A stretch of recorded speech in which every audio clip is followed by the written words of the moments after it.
매주 월요일 코너입니다. 종교너머 아하.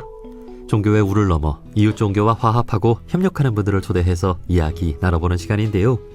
지난 월요일 9월 1일은 전 세계 천주교가 기념하는 피조물 보호를 위한 기도의 날이었습니다.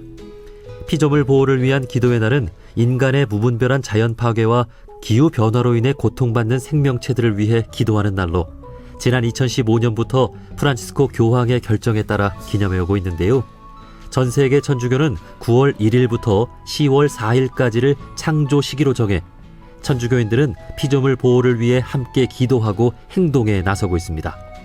자세한 이야기 들어보지요. 천주교 수원교구 생태환경위원회 위원장이자 5대 종단 환경단체 연대체인 종교환경회의의 공동대표인 양기석 신부님을 만나보겠습니다. 신부님 안녕하세요. 네, 안녕하세요. 네. 예, 반갑습니다. 네, 반갑습니다. 자, 지난 9월 1일은 전 세계 천주교에서 기념하는 피조물 보호를 위한 기도의 날이었지요. 자세히 소개해 주시겠습니까? 예, 이것이 2015년부터 참이발소 회칙이 반포되고 난 이후부터 천주교에서 기념하고 있는 그런 기간인데요.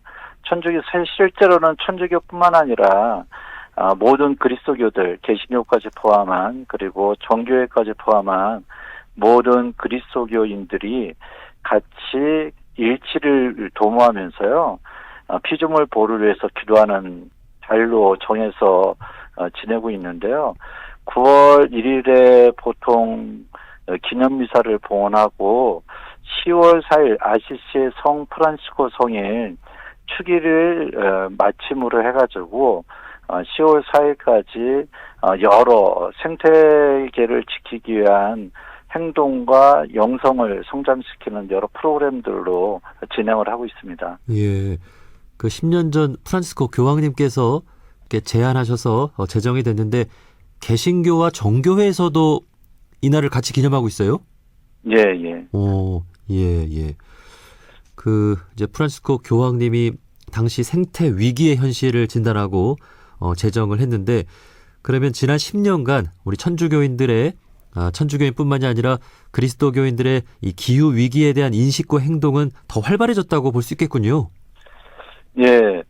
과거에 비하면 활발해지고 또 굉장히 적극적이고 또 여러 성과를 내고 있는 것도 사실이긴 한데요.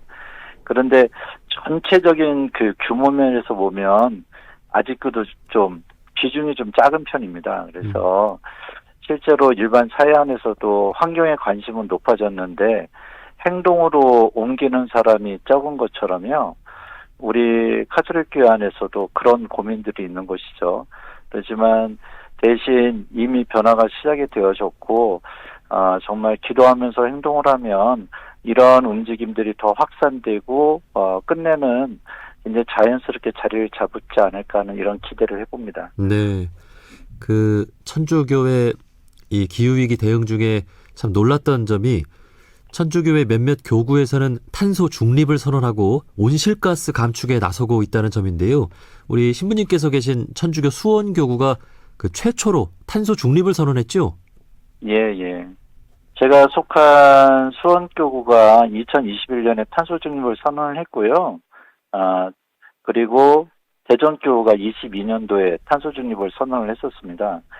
그리고 다른 교구들은 구체적으로 탄소 중립의 목표에 대해서 선언을 하지 않았지만 실제로 2050년 탄소 중립을 이루기 위한 그런 여러 새로운 정책들을 펴고 있고요. 또 노력을 하고 있습니다. 네. 근데 아직까지는 어떤 목표치에 대한 도달 수준들, 성과들은 아직도 좀 작은 편이긴 한데 그래도 과거와는 다른 어떤 성과들을 내고 있는 편이죠. 네. 그 우리 종교인들부터 종교 시설이나 또 각 가정에서 탄소 중립을 실천하는 노력이 필요할 텐데요. 그 종교 시설에서는 어떻게 탄소 중립을 실천할 수 있는지 그 이웃 종교인 분들께도 소개를 좀 해주신다면요. 네. 사실 탄소 중립을 이루려면 가장 큰 비중을 차지하고 있는 에너지를 전환하는 것이 가장 중요한데요. 네. 종교시설, 우리 천주교의 입장에서는 성당이고 여러 교회 시설이나 법당, 교당 하는 이런 공간들을 찾는 신자들이 성당이나 교당의 지붕에 올려져 있는 주차장에 올려져 있는 태양광 발전소를 보게 되면 그런 것들을 수용하는 태도가 굉장히 좀 그렇지 못한 사람들에 비해서 적극적으로 바뀔 수가 있거든요. 예. 그래서 성당 한 곳에 태양광 발전소가 올라가는 것이 그냥 한 건물에 올라가는 것으로 그치는 것이 아니라 수많은 사람들과 지역 사회를 변화시킬 수 있는 촉매 역할을 한다는 측면에서 굉장히 큰 의미가 있고 또 이러한 활동을 좀 중점을 두고 있고요. 그리고 일단은 여러 가지 우리가 소비하는 그 일상을 살아가고 업무를 보는 과정에서 소비되어지는 여러 가지 것들, 특히 종이와 같은 것들을 소비를 줄이려고 하는 노력들, 전자결제나 혹은 그 인터넷을 통해 가지고 문서들을 교환하는 수준으로 회의를 하는 이런 모습들로 조금씩 바꿔가려고 노력을 하고 있습니다. 그리고 일회용품을 쓰지 않는 교회를 성당을 만들려고 노력을 하고 있습니다. 예. 그 원불교도 햇빛교당 이렇게 늘려 나가고 있는 추세인데 천주교도 성당에 햇빛 발전소 그 네. 태양광 발전소를 설치해 나가고 있어요? 예. 제일 활발한 데가요, 우리보다 훨씬 먼저, 에너지 협동조합을 열고 운영하고 있는 대전교구가, 굉장히 앞서 나가고 있고요. 굉장히 적극적으로 하고 있고, 우리 수원교구만을 놓고 본다 하더라도요, 현재까지 3년 동안, 그러니까 4년이 횟수로 4년째 됐죠. 4년 동안 20개 성당하고 수도회를 포함해가지고 42개소에 1549kW 발전소를 설치를 했습니다. 예.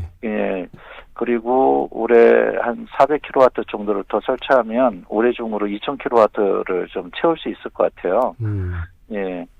그래서 아직 전체 탄소 중립을 이루기 위한 목표에는 굉장히 좀 못 미치고 있는 상황이긴 한데 이제 시작의 반이라는 얘기가 있는 것처럼 신자들을 좀 변화시키는 어떤 계기들을 마련하면 좀 더 많이 확산되지 않을까 싶습니다. 네. 야, 이렇게 천주교 성당에서도 햇빛 발전소를 설치해 나가고 있고 또 신자들과 함께 소비를 줄이고 또 일회용품 사용을 절제하려는 노력을 이렇게 해 나가고 있습니다. 천주교에게 참 배울 점이 많다는 생각이 드는데요. 9월 1일부터 10월 4일까지 창조 시기로 정해서 피조물 보호를 위한 기도와 행동을 계속해 나갈 예정이죠? 예. 천주교의 여러 단위들이 제가 속한 수원교구뿐만 아니라 천주교 창조보존연대라고 하는 모임도 있고 가톨릭 기후행동이라고 하는 모임도 있고요. 그리고 여러 다른 교구들이 있죠.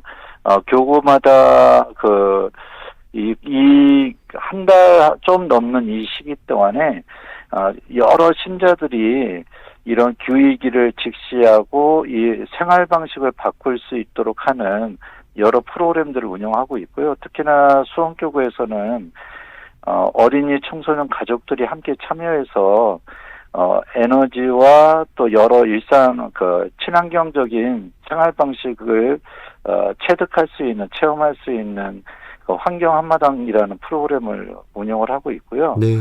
그리고 또 여러 교회 구성원들한테 정보를 제공해주고 또 앞으로 어떤 방향으로 나가야 될지를 보여주는 여러 비전을 제시하는 포럼 같은 형태의 그리고 기후영화제 같은 이런 것들이 이루어지고 있습니다. 네.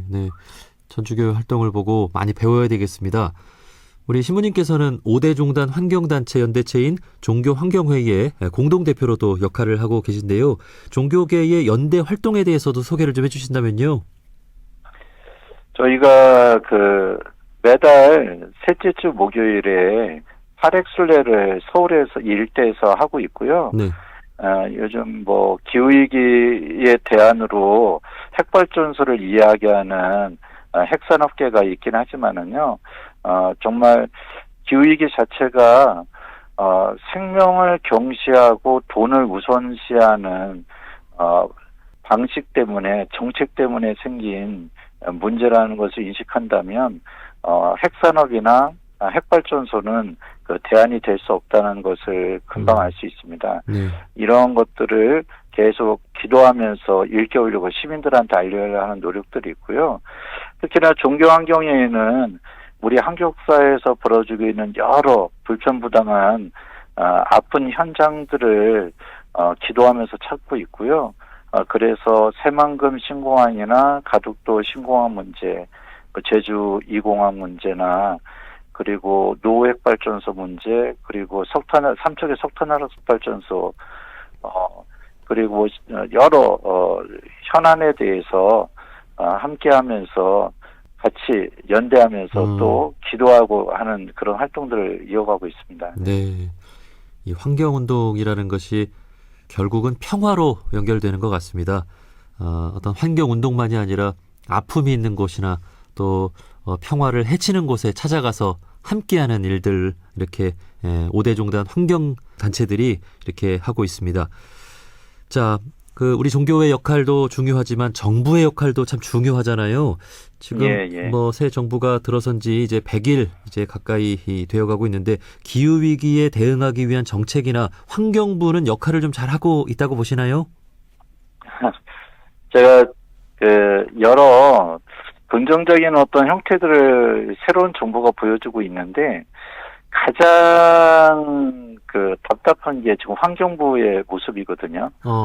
그러니까 환경부가 현재 이전에 생명을 경시하는 그런 정책을 폈던 윤석열 정부 때의 그 기조를 고스란히 유지하고 있는 게 현재 환경부의 태도예요. 예.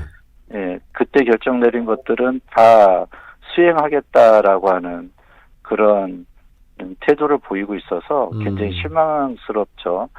특히나 영광이나 고리 핵발전소, 월성 핵발전소의 노핵발전 수명 연장 문제가 이제 대두되고 있는데 그것을 전임정 핵산업 핵진흥 정책을 폈던 윤석열 정부 때의 그런 기조를 고스란히 또 유지할 수밖에 없다. 뭐 이런 논리를 펴고 있고요. 네.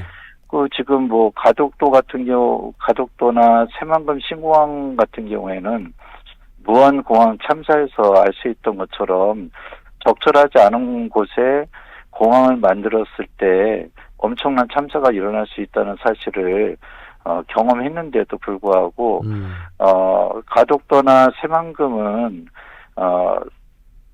무한공항 때에 일어났던 조류 충돌 위험성이 무한보다 600배 이상 더 높다고 하는데도 그곳에 계속 여러 가지 경제적인 어떤 이유를 들어가면서 공항 건설을 추진하고 있는 이런 태도들. 네. 그리고